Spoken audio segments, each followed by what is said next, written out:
Vamos continuando a nossa leitura, agora em Marcos capítulo 15, mas antes eu quero contar uma experiência a respeito da leitura que nós fizemos ali em Êxodo 18.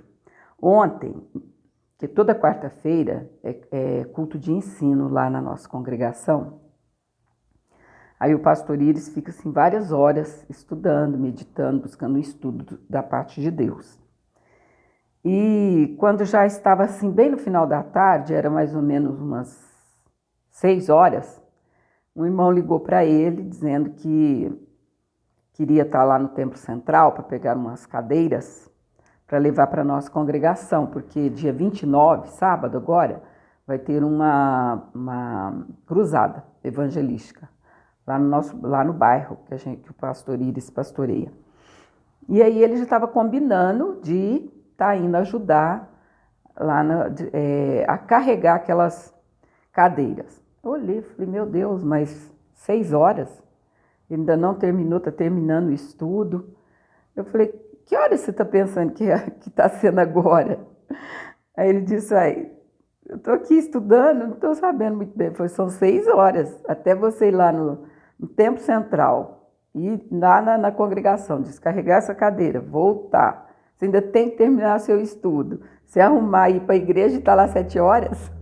Então, amadas, estou falando isso para as mulheres. Eu sou muito assim atenta. Eu falei, não dá tempo. Teria que ser agora pelo menos 5 horas.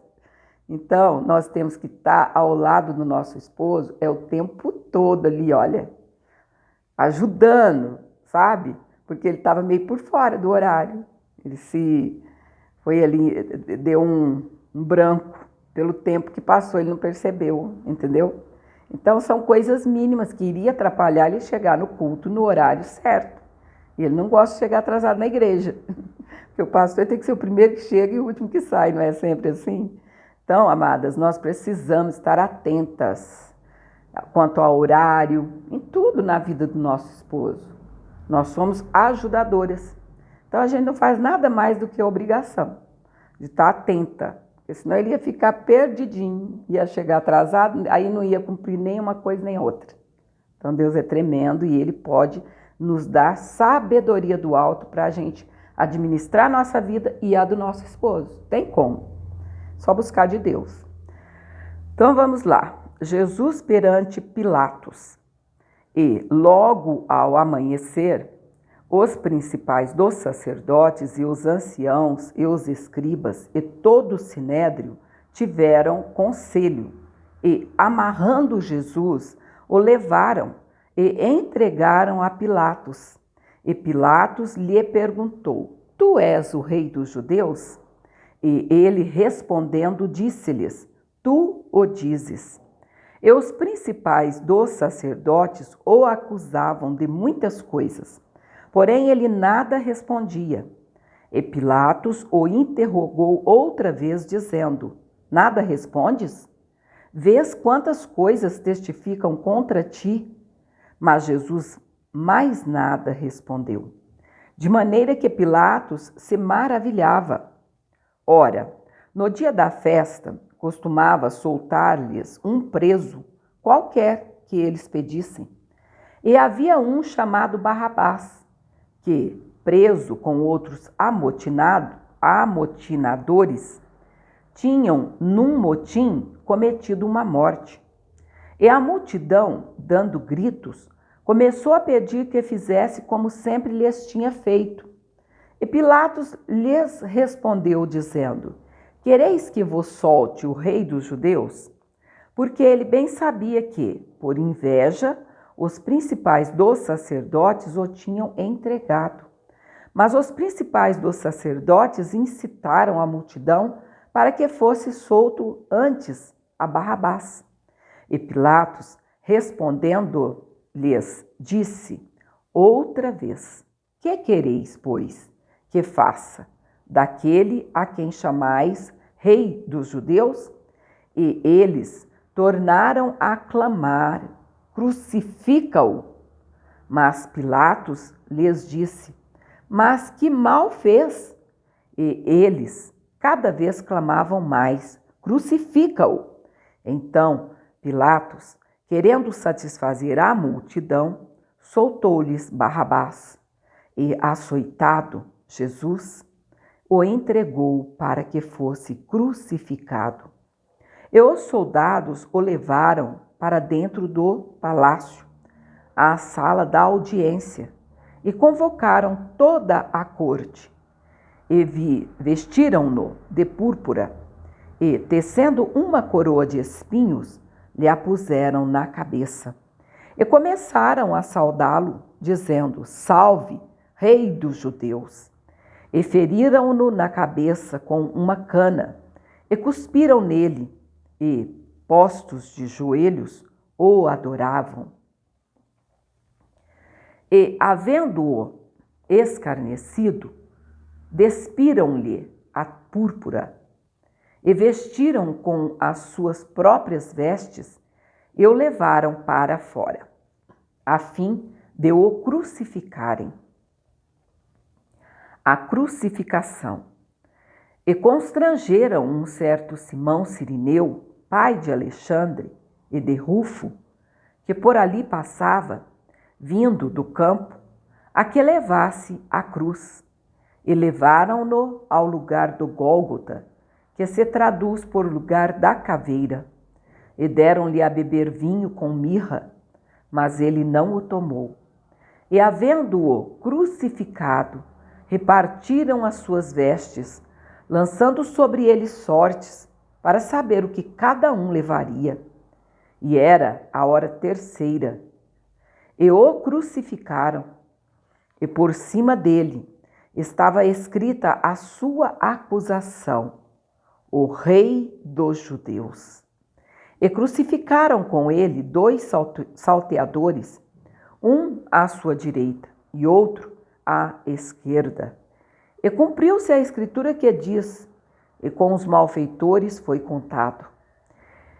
E os que passavam blasfemavam dele, meneando a cabeça e dizendo: Ah, tu que derribas o templo e em 3 dias o edificas, salva-te a ti mesmo e desce da cruz. E da mesma maneira também os principais dos sacerdotes com os escribas diziam uns para os outros, zombando: salvou os outros e não pode salvar-se a si mesmo.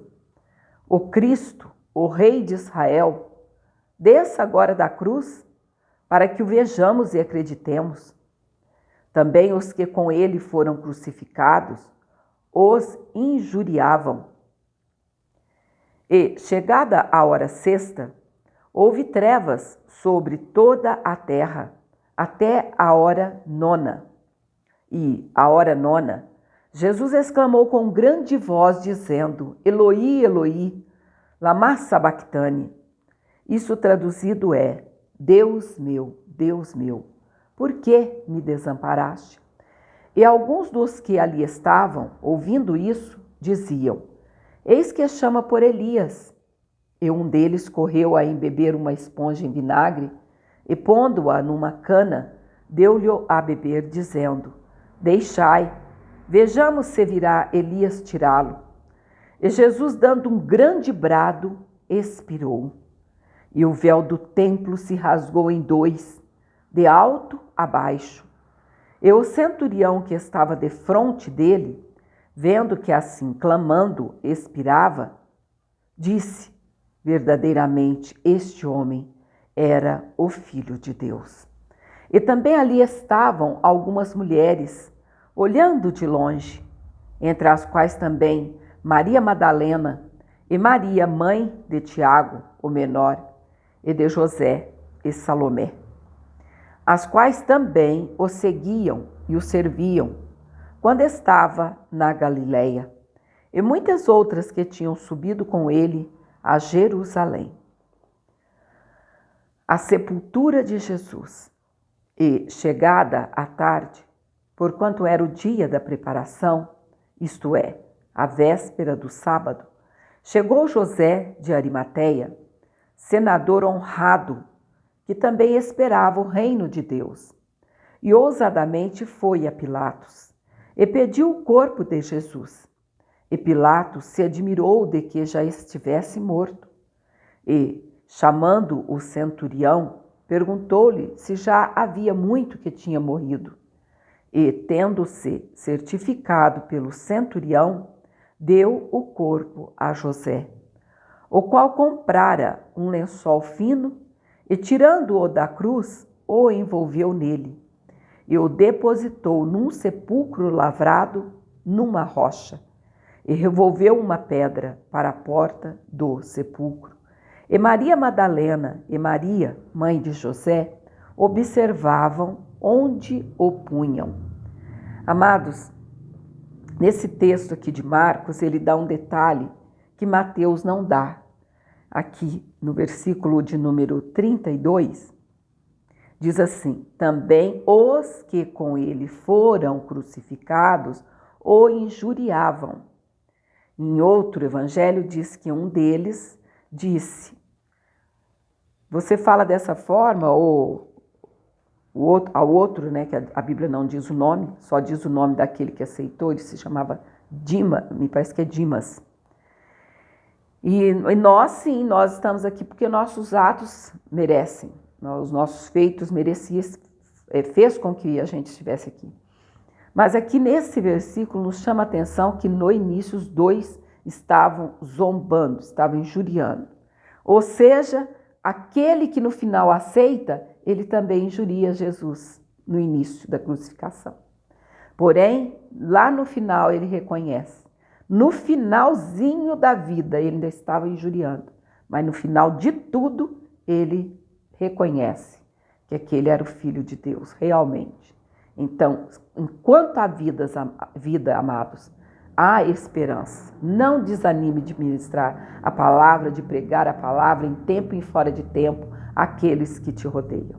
Seja seus parentes, conhecidos, eles podem estar injuriando até, quem sabe, no final de sua vida. Mas, lá no último momento, só Ele, Deus, é quem sabe. Não podemos julgar, não temos esse direito. Porque ao Senhor cabe salvar. Ao Espírito Santo cabe convencer o homem do pecado até o último momento da vida dele. Amém? Que Deus continue te abençoando e amanhã mais alguns textos da palavra do Senhor para o nosso coração.